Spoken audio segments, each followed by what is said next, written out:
right before I went in, it's like, hey man, I can't do this. You can't do this. And I said, but you're not Walton, you're Lemuel. So just you go walk in there. They're your friends. And I just walked in and picked it up like I was him, and then everything was great. But 2 days in a row, you guys are going to remember this, and I want validation in front of his video and her video, that at the end of the second day, 14, 15 hours, it was a scene in the church, the last scene that we had. I was really tired, and I came out of it, and it was either Britt or Daniel, one of them said, action. And we said action. I was just Walton. I wasn't Lemuel, and I was like, oh my God, there's a fucking snake in that box. Oh my God, why are you walking over to this box? Why are you putting your hand in this box with snakes in it? Why is there a snake in your hand? Oh my God, Walton, you have a snake in your hand!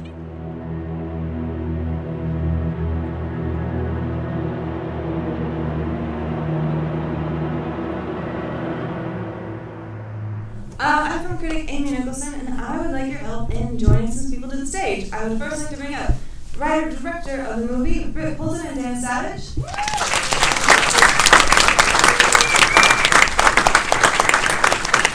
And our star, Walton Goggins.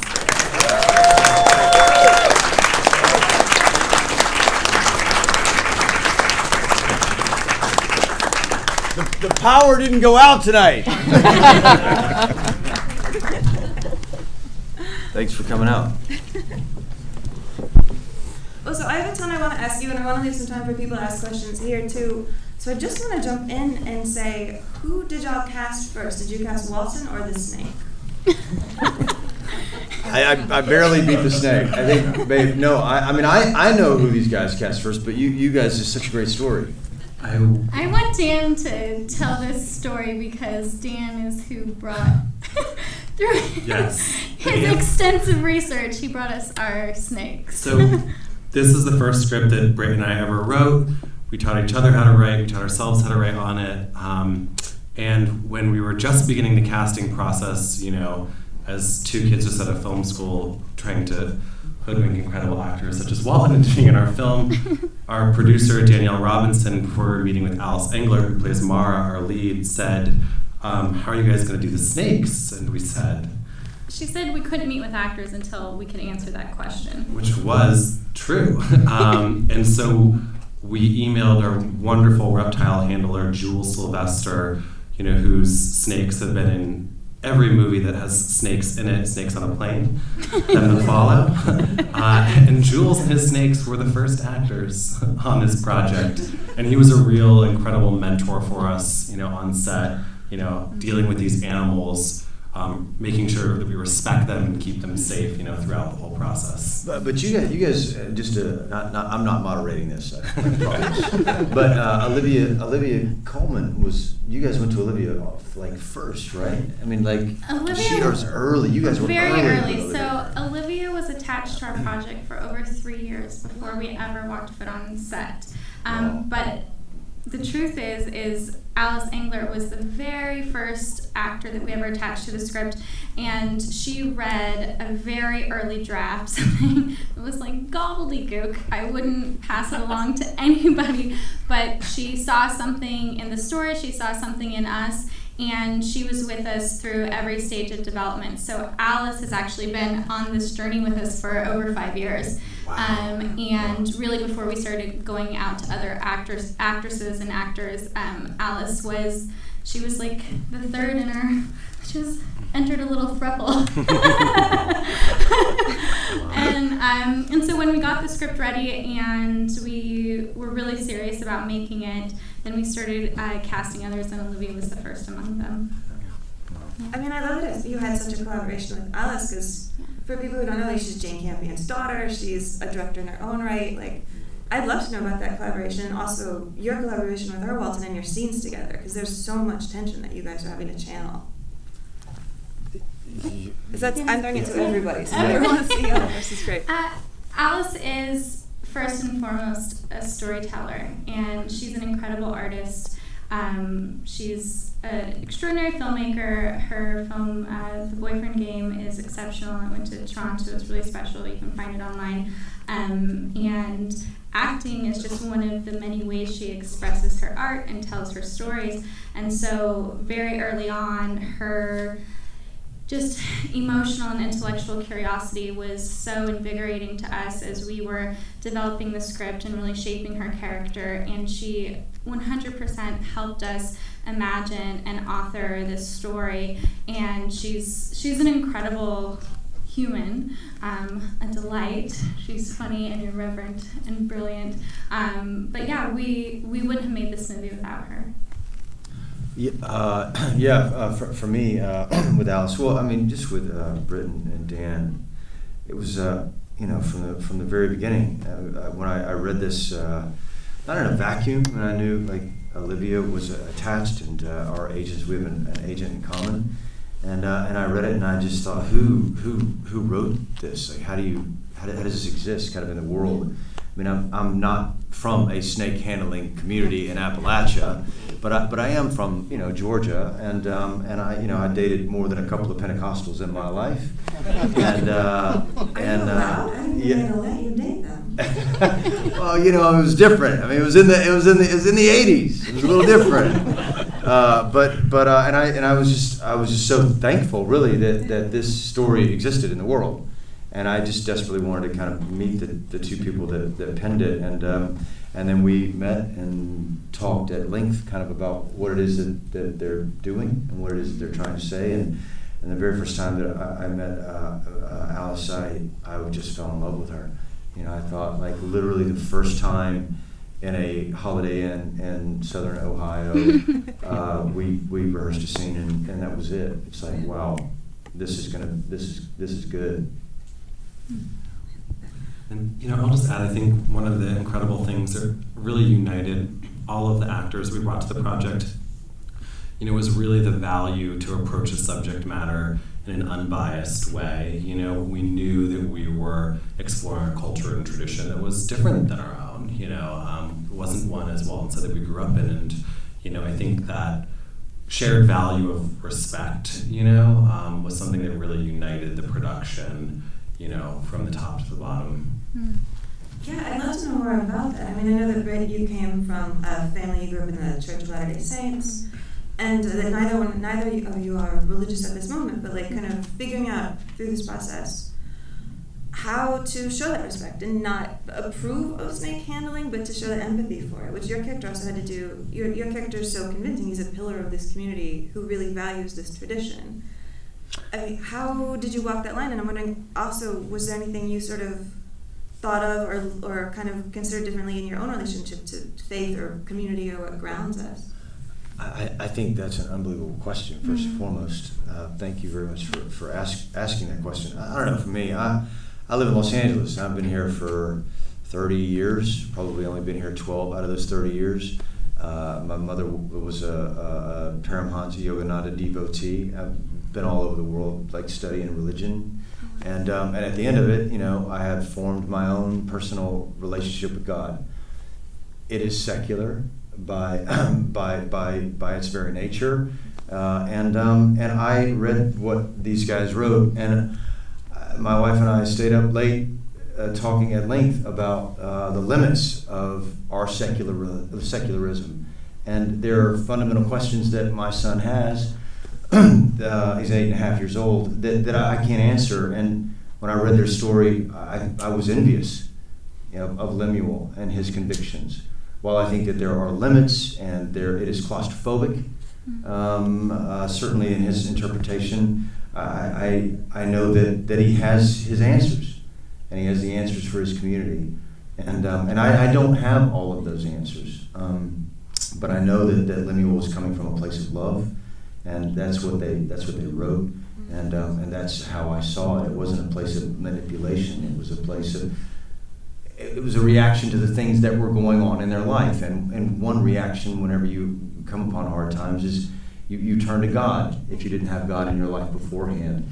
And when that happens for you and that recipe really works, then there's no turning away from it, really. And so it was kind of that combined, and then I'll be quiet. I did this movie called The Apostle with Robert Duvall when I was 24 years old, and for me, when I read their story, it was like completing a circle for me. It was as if the character that I played in that movie with Bobby grew up and became Lemuel. So it was very foreign, but also very familiar. It was as if, man, you know, this is you can let it all go now if you get an opportunity to do this. It was such a big question. Sorry. No. Your faith. That's right. That's where I'll start. Yes, I did grow up in a Mormon family in a Mormon community, and that wasn't easy for me. I struggled in that box that I felt I was put into, and the sort of identity that was laid out before me didn't feel truthful to who I was, and so this film and this story in the beginning was very much about me working through the themes of my own adolescence and exploring what was snarling inside me for so long, and being able to come out the other side with more empathy and more peace for things that I didn't understand as a young person, and certainly not as a child, but I can see more clearly now as an adult and have compassion for, family members that do hold firmly to their faith at sometimes the cost of their loved ones, which I certainly felt that growing up. And I can see, my parents, they're, we're all in a good place now, just so everybody can rest easy and exhale. But to see them, I'm a parent now, and so I just have a new understanding. I became a parent through this process. So when I wrote the script with Dan, I was not a mom yet, and now I am. And I can see how hard it is to be a parent, how hard it is to trust yourself, how hard it is to make difficult decisions, and you don't know what the right way or the wrong way is, and so you want to hold on to something. You want to believe that you're doing right by your children, and so I see now why some parents hold firmly to their faith even when their child is in distress, even when their child is asking for something different. I do understand and have empathy for that. And so I'm really thankful for having gone through this process and to really explore both sides of the coin, why people stay in these communities and stay in a religious life, and also why people leave. And so I really can't stop answering this question because it's probably going to be like the journey of my life. So you have to stop me, Amy. I'm stopping. Go ahead, Dan. Okay, I'll be quick.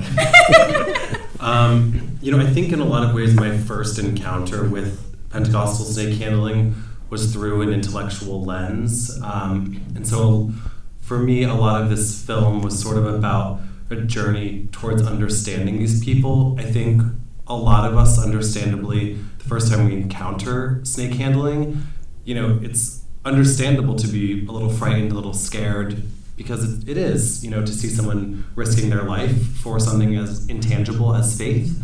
And I think what the film glances at is, and it really builds a sense of community around them, and which I ultimately found was what made these communities so understandable and so compelling, is the very tight-knit and supportive communities that they form. And they form that in a lot of reasons because Pentecostal snake handlers are persecuted.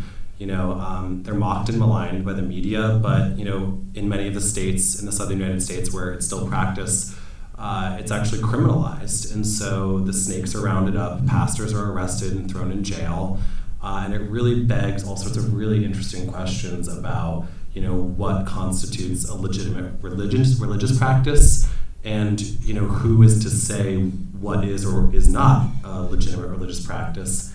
And I think in a lot of ways, as a queer person, I certainly know a lot of friends of mine, family members of mine that don't always feel safe walking down the street. And I think that it's interesting that that's something that's shared by such an extreme religious as this minority religious community, that's something that they share. And I think it's something that draws a lot of my own empathy and compassion for this community, however different our lives and values might be.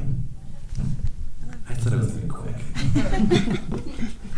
Well, I know that this was like a super, super indie. You guys were staying in rural Ohio. You didn't have enough money to have rehearsal time, really. We usually talk about that in terms of just constraint, but I'm wondering, was there anything positive that came out of that, of having to do this on such a tight, short schedule? Oh my God, everything. It was such a galvanizing experience, because this was my first feature, obviously, so I would love to hear Walton's thoughts, but I felt like we were all going to war, and we were all in the trenches together, and everybody came with the same adventuring spirit.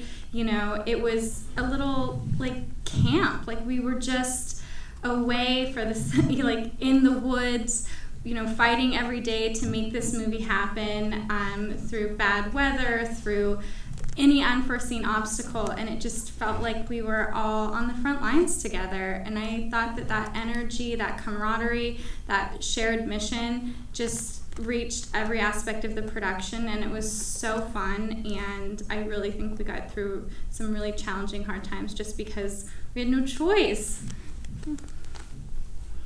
The coffee was shitty. It was so It was really shitty coffee, and I really like coffee. No, man, I don't know, man. Look, this movie was, first and foremost, there's so much content being generated today, and our producers and financiers who are here, Bradley and Michael Helfand, say hello. No, I say that because, look, man, who's gonna buy? What's the pitch in the room? I've got a movie with a snake handling preacher and his daughter and a community that no one really knows about. Yeah, I'll finance that. Sure, yeah, I'll tell that story. It's hard. It's hard to get these movies made. And when I say this is an independent movie, I've made 4 independent movies, and this was an independent movie. But it just speaks to the power of story. At the end of the day, like that's all we have, for the time that we're here, and you choose your own story, and you choose, if you can, to participate in somebody else's story, whether it's on film or it's not on film, and this is one that attracted all of these people, and was we got an opportunity to present what we did at Sundance, and now we're here, and it is what it is. But it's all predicated on the story, and if you build it, they will come, regardless if you do it for $1,000 or $500,000. It's all about what's on the page. That's where the power really comes from. I want to throw it out to the audience, but right before I do have a question, which is just that I read, Walton, that you're terrified of snakes, and so how on earth did that work? Well, I'm terrified of snakes. And you know what I got to say, just run down really quickly, because I said this in the press, and it's kind of been repeated a couple times. But then I heard an interviewer saying that the other cast members, because I said I got hit by a snake.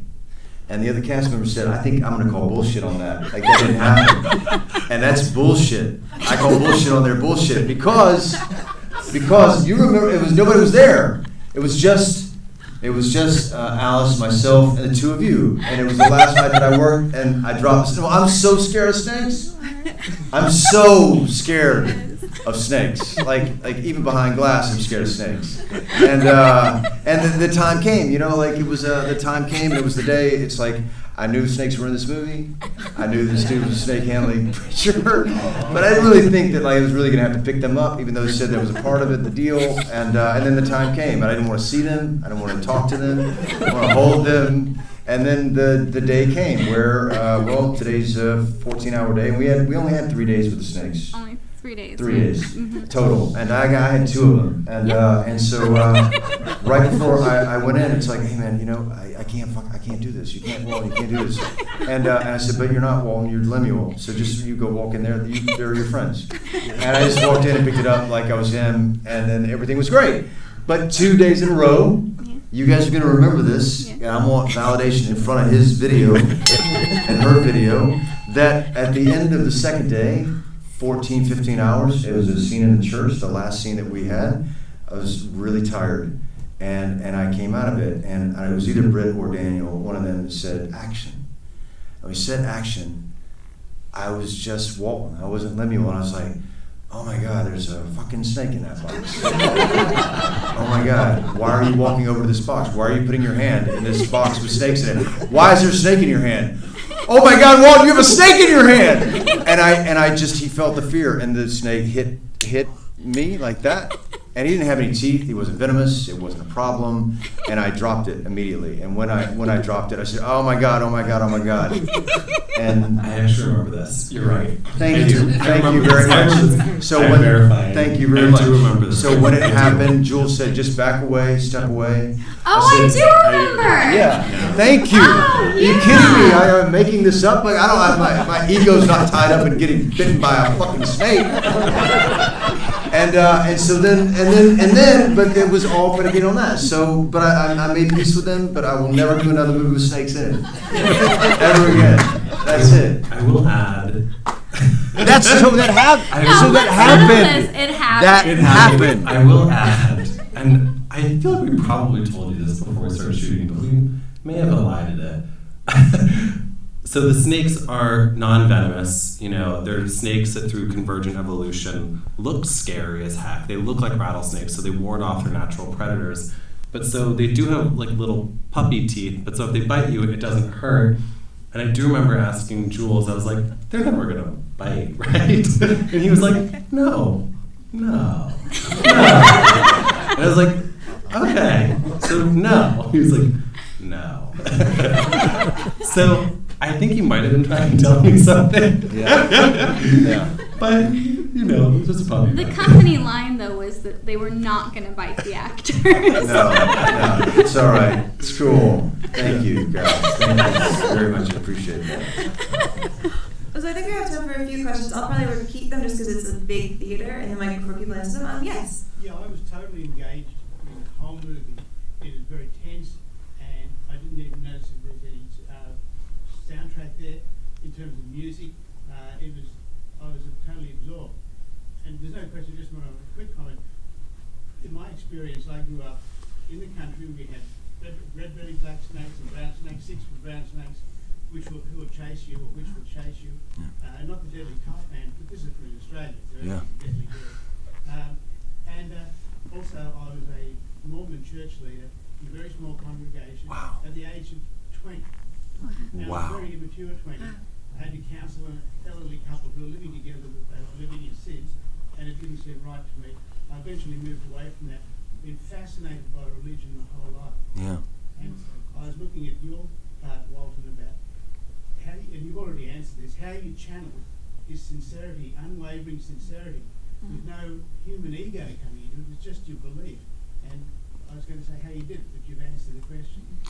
Thank you very much for saying that, man. I'll make this quick because I know you have a couple of questions and I get long-winded. But how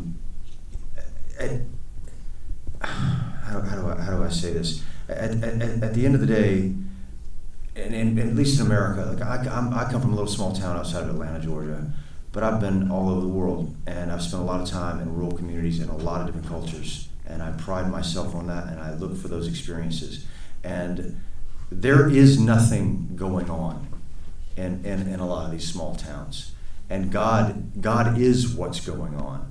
And I had my version of that. And while to an urban audience, a woman getting pregnant is a big deal anywhere, but getting pregnant with one guy and not telling another guy. In Los Angeles, it's like, well, you tell him, it's okay. I'm going to talk to my mom and dad. It's all right. Those rules don't apply here, just like their rules don't apply in Los Angeles. And the stakes for this community, and my wife and I talked at length about this, that this, for this man and for this community, for Olivia's, for every character in there, these aren't just consequences for this life, they're for eternity. And you have to really wrap your head around that. If you really believe that, if you really care enough or you're empathetic enough about another culture that is different from your own, and you walk a mile in their shoes or even 10 steps, and you contemplate what that means for eternity, then everything that these filmmakers have mapped out in a very slow, methodical way takes on a very different meaning. And that's, I just try to honor what these guys wrote, man. And I think that's what we all did, when just to be a part of this. But thank you for your experience and sharing it. Yeah, right there. Hi. What is the significance of I think it's a Black Widow spider for Olivia Colman's character? The question is, what is the significance for the Black Widow spider, especially for Olivia Colman's character? Well, so She has a tattoo, right? yes, she does. So she has a small spider tattoo right here on her hand, and Olivia's character Hope sort of represents an important figure in the community, but also sort of within the diverse arrivals to this community. She's the only convert that we see on screen, and her backstory is gestured at without being laid fully out. But the idea is that quite simply that she has a past. She has a past that was difficult and challenging, and it's one that she was able to escape and finally find solace in her life, within this community. She says, when Zeke found me and brought me here, Zeke, of course, being Jim Gaffigan. But what that spider tattoo really symbolizes is just that. It's the breadth of her life, the experience that she has had in her life, where she has lived both inside and outside. And she, in that way, sort of represents, as Britt sort of mentioned earlier, the film explores not just why people want to leave these communities, but also why they want to stay or why they would want to come to this community. And Hope, having been through a sort of rocky past, has found this life raft, in this community, and in the very tight bonds of this community. And so it really is just an echo and a representation of sort of the complexity of the life that she's lived. Yeah, it was really important for us to explore not only both sides of the coin, as I mentioned, but for women. And I think that for a lot of reasons, because it's truthful that a lot of women, despite the narrow space that they have to exist in these conservative communities, and I want to say snake handling churches vary. There's not one overriding institution that governs their practices or their theological adherence. So each church is sort of a reflection of the community that it's born in. So they all have a different relationship to the outside world, and they all have different levels of conservatism. But for the most part, it's a very gendered experience. The women are in a narrow space and have clothing restrictions and makeup restrictions, and that's pretty universal. And that's something that we wanted to explore. For Mara's character, for example, she really struggles against these constraints. Not just because of the person she loves, but because of who she is. We have her, looking in the mirror and cutting a halter top from her slip, just imagining a different identity for herself. But we also... Thank you. We also wanted to explore the women that find refuge in these constraints, which I've seen that in my own family, and how they find solace in the sort of rules and traditions of the Mormon Church, and that's very real. And so it was important for us to show both sides of that, and Hope is a big part of that, and as well as Caitlin Deaver's character, and they all have different reasons. Yeah, we have time for one more. Yeah, right there. Were you allowed to visit any of the churches, and are severe injuries like this very common? Yeah, so were you allowed to visit any of the churches? Were injuries like this really common? And I'll throw in my third one, which is, has anybody from this community seen the film? So, 3 questions. The first one being, are injuries, you mean snake bites, right? Yeah, they are very common, and pastors die regularly by snake bite. And that's usually when this practice is thrust into the national spotlight. The most famous pastor that recently died in 2014 was Jamie Coots. He had a Nat Geo documentary series, and He got bit and did not opt for medical treatment, and he passed away. And he'd been bit many times before and survived.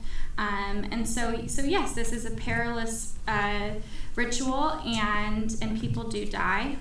The second question was about, so it was something sort of I mentioned before, which is that, so these churches are mocked, maligned, and persecuted by the state, and so by nature they have to be very reclusive. It's something that's explored, in the film.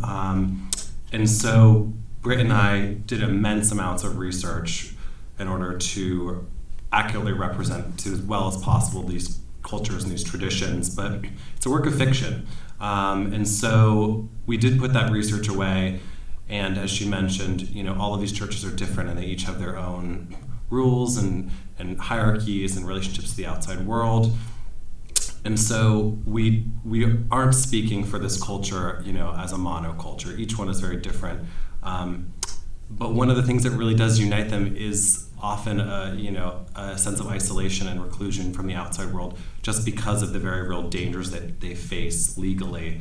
And so while we did correspond with the church in Alabama, who was wonderfully kind and open one of the to us, oldest churches. One of the oldest. They from 1916 in Alabama, but we only had a friendly correspondence with them online. We never went there to visit them. We were never invited, but they answered our questions generously and thoroughly. But no, we were never invited. And so they're very wary, quite frankly, of the secular world. And so with that as well, to answer the final question, to my knowledge, I don't think any of them have seen. No one's reached out to us, since Sundance. I'm not sure if they even know about it yet. It's in many ways, as you can sort of see from Mara, it's hard for her to get out, and I think sometimes things are also hard to get in. Well, I'm going to do a preaching tour, actually, and bring in their communities after The Unicorn comes out on CBS. That's the second thing that I'm going to be doing this fall. It's going to be amazing. It's going to be great. We did go to Pentecostal churches, though. Yes. So snake handling is from the Pentecostal tradition. It's an escalation of Pentecostalism, which is sort of an ecstatic religious practice. It's speaking in tongues. It's faith healing. So we did, with Walton in rural Ohio and other cast members, we did go to Pentecostal churches, which please do that at one time in your life. It's really spectacular to witness them live out loud their relationship with the divine. For somebody who doesn't believe in God, it felt miraculous. And several, that church in Ohio, oh my gosh, I forgot the name of it, but incredibly wonderful and kind people who were so happy to have us there, and to offer us a glimpse, into their world and their faith. And two of the churchgoers, came on set to be extras, to lend the authenticity of their worship, And if I remember correctly, one of them, when he said that you were performing, was utterly swept away and was feeling, the call of the Holy Spirit. So. All right. Yes. If I could just get my wife to feel that way. Well, on the subject of proselytizing, thank you all for coming to see them and following. Really, thank you so much for coming out, man. Thank you, guys. Thank you very, very much. Thank you, Amy. Thank you, Amy. Tell your friends, post on Instagram, support the film. Thank you guys. Thank you.